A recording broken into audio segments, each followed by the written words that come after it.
Supporters often argue that data centers can bring property tax revenue, utility revenue, and construction jobs to local communities, bolstering their economies. From a taxpayer standpoint, what benefits are real and which ones tend to be overstated?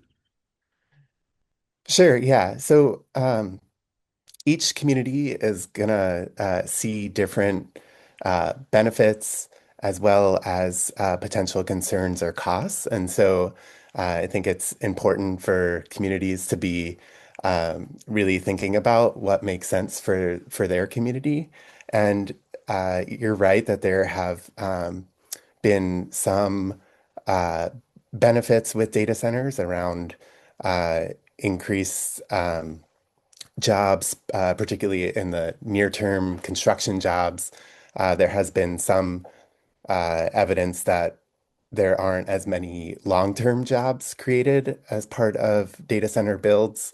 Um, and then there's also some local property tax benefits, as well as just general economic development in communities. But that also needs to be weighed with some of the potential concerns or drawbacks of large developments. And that can be potential environmental impacts, potential community like land use impacts, as well as the ratepayer issues that we talked about earlier, where potentially there could be increased electricity costs for folks.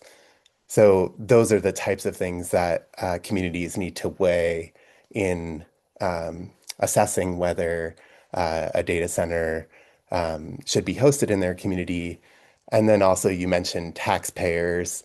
There are some state level tax incentives that are provided to data centers, and there are also sometimes local communities will provide tax incentives to try to attract the data centers. And so the question that communities should be thinking about is like, are they getting the most bang for the buck for those tax incentives, and whether those tax incentives are um, the way that folks want to be spending the public dollars to attract these data centers.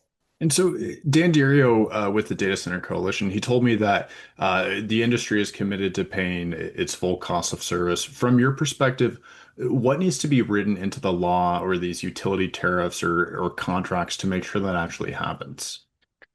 Yeah, for sure. So it's really crucial that they do pay for the full cost of their service so that it's not on the backs of regular ratepayers. And typically, if a data center is going to connect to a utility needs to have a policy in place to be able to identify what the costs are to have that data center receive service from the utility, and then ensure that the data center is paying all of those costs. And the typical way to do that is what's called a tariff or a separate rate class for data centers that can ensure that the data centers would be paying for all of the costs of their um, service from the utility. And we did, as part of an effort in the last legislative session, try to require that all utilities in the state of Washington have a policy like that in place. Mhm. Unfortunately, that bill, which had a lot of other key guardrails in it, did not end up passing the legislature. And I think that's also why we're seeing some of the conversations that we're seeing across the state in communities, wondering how to manage and handle the situation with the rapid growth in data centers. And so I'm hopeful that the legislature will uh, take that up again, that idea, and many of the other ideas that were in that bill, take it back up again in the uh, upcoming legislative session so Mhm. that we can get guardrails in place across the state. to provide some level, a baseline level of assurances to communities across the state, and then communities can obviously go above and beyond whatever the state ends up doing. I think the Trump administration has brought up the idea of requiring data centers to pay for the electrical infrastructure and to set up their own power stations, essentially, kind of along the lines that you're talking about with the tariffs. What's your organization's take on that? Is that something that would work, or is that something along the lines of what you guys are talking about that just needs a little bit more legs? Yeah, so part of the original proposal from the Trump administration was just basically having the data centers voluntarily agree to pay for the costs of their electricity, and voluntary commitments not enough in this case. The Hmm. regular ratepayers need certainty that the data centers are going to pay for their costs, and so that was part of why we pushed for legislation in the last session to make sure that there were protections in place.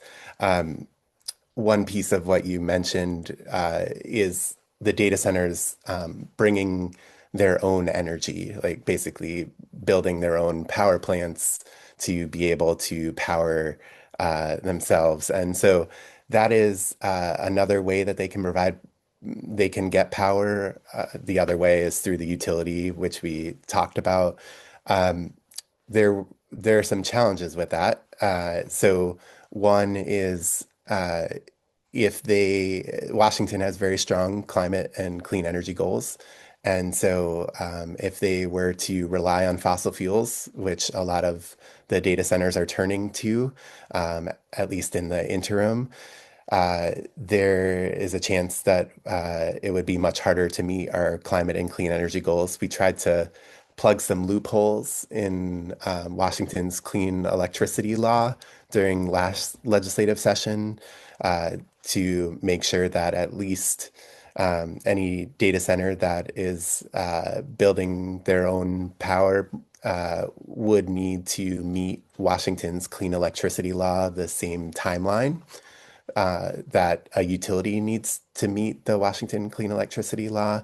So that is one guardrail that we were able to get in. When you're talking about in terms of cleaner energy and the utility providers competing against the data centers if they were to build their own projects, their own energy products, are you speaking more so to alluding to maybe a situation where the state wants to build more wind farms, but if all of a sudden you have a lot of data centers building those wind farms and using the energy for the data centers, then the state won't approve as many wind farms just for the regular utility providers that's going to us. So they have to compete more for those projects. That's exactly right. Yep. And then, so if they were to stay on the utility, Diorio cited cases along the East Coast where these data centers put downward pressure on rates by spreading those costs across a larger customer base. Is that realistic in Washington, or does it really depend on what tariffs are in those contracts? Yeah, it really depends on what tariffs are in place and what policies are in place. And that's the key, is making sure that there are policies in place that provide the protections. There is that is the key. It depends what policy is in place, and that's why it's so important to get the right policy in place.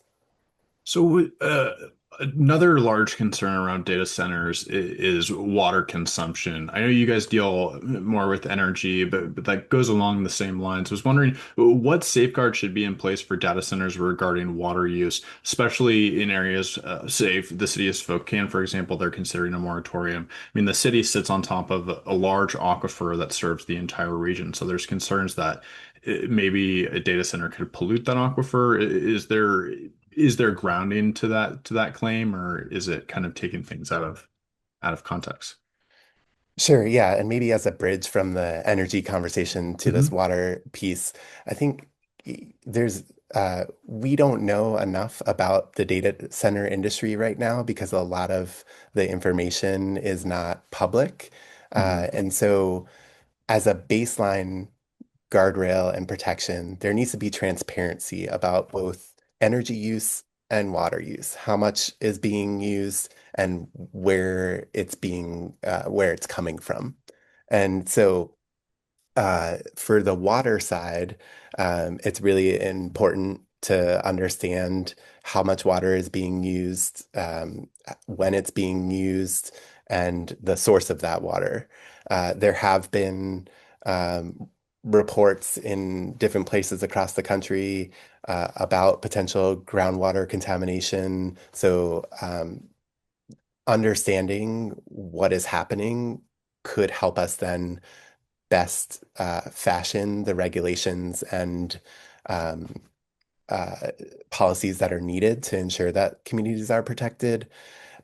Understanding the uh, in the bill that we were trying to advocate for in the last legislative session, there were requirements for reporting on water usage uh, and also ensuring that there would be ongoing reporting.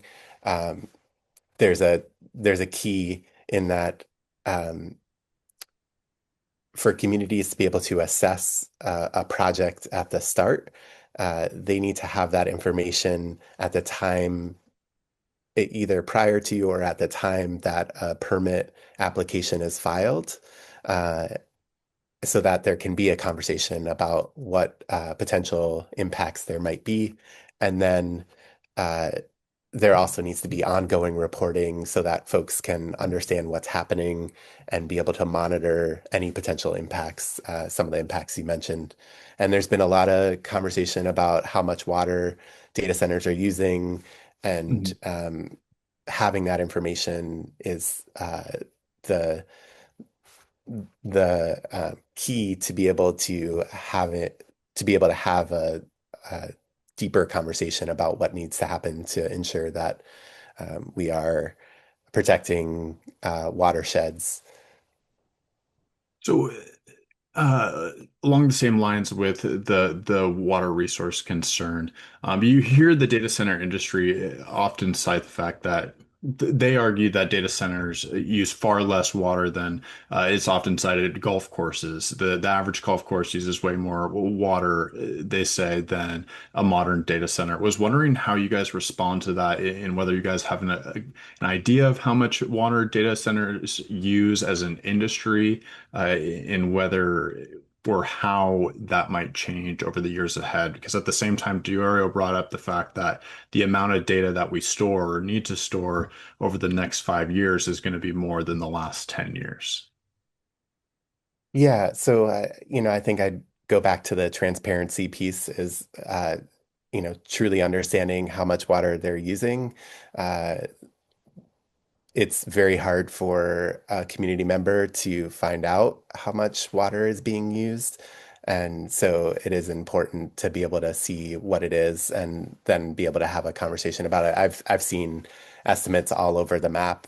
Um, and also technologies are changing quickly, which impacts how much water is used. And so um, the bottom line is it's really whether it's the amount of a golf course or the amount of a higher estimate, uh, it's it's using water, and many times data centers are kind of clustered in the same area, and so there could be multiple uh, aggregated impacts from data centers using water in the same area, and it's really important that we have a better understanding of how much water is being used so that we can have that conversation of how to best protect watersheds. Is that is that a concern that you think is overplayed at all, or should that be should that water resource consumption should that be shared across other industries as well? Because it's not something that I had really heard come into play until the conversation around data centers really started heating up the last year or two. Yeah, uh it's a hard question to answer because I haven't seen all of the data from the data centers. Like I've said, I've seen very high estimates from good sources of information, And then, what you said about the data centers saying that they're only using a little bit of water. So we need to have some baseline level of Hmm. information that we can all talk about. And water is really important in Washington and in the West. And so I don't think concerns are overblown. I think it's important that we have a conversation about how much water is being used and what needs to happen about it.